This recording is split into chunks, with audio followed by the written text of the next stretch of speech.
As we get closer to the election, we explain the issues on the ballot for you. We're calling it the Ballot Breakdown. Tonight, we focus on what may be the most controversial item aside from the presidential race, Amendment 2. DeMarco, if it passes, Amendment 2 would put a definition of marriage into the Constitution, the legal union of one man and one woman. Political reporter Nick Bogert has tonight's Ballot Breakdown, all new at 7. The definition seems pretty straightforward, but the amendment goes on to say no other legal union that is treated as a marriage or the substantial equivalent thereof shall be recognized in Florida. And there, according to some, is the rub.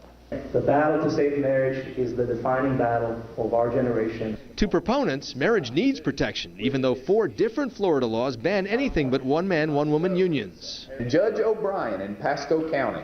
They fear activist judges could overturn those laws. They prefer for the courts to define marriage via the lawsuits that they are anticipating to file against current Florida law. With this ring, I thee wed. Indeed, that's how marriages of same-sex couples came to be legally recognized in other states like California.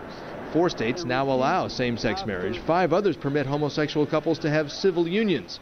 But opponents say same-sex marriage isn't the whole point, as they unveil a new ad campaign. Personal marriage issues should be decided by you, your family, and clergy, not the government. But I'm opposed to Amendment 2 because it would do real harm to people who are not married. The elderly couples who feel they cannot marry for economic reasons. Wayne and Elaine have a domestic partner agreement. Opponents argue that such seniors or same-sex couples who have domestic partner benefits might lose them if Amendment 2 passes. The Say No to 2 forces have been phone banking in South Florida for months. We're really just trying to identify those folks that support our efforts in defeating the amendment.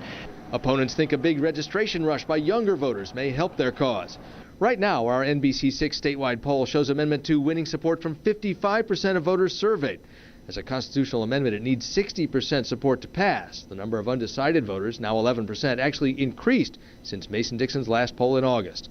Thus far, the amendment's backers' most visible effort is to reach out to church leaders, asking them to voice support from the pulpit. We have now been in front of at least 400 plus ministry leaders and pastors in 21 days, which is phenomenal when you think about it.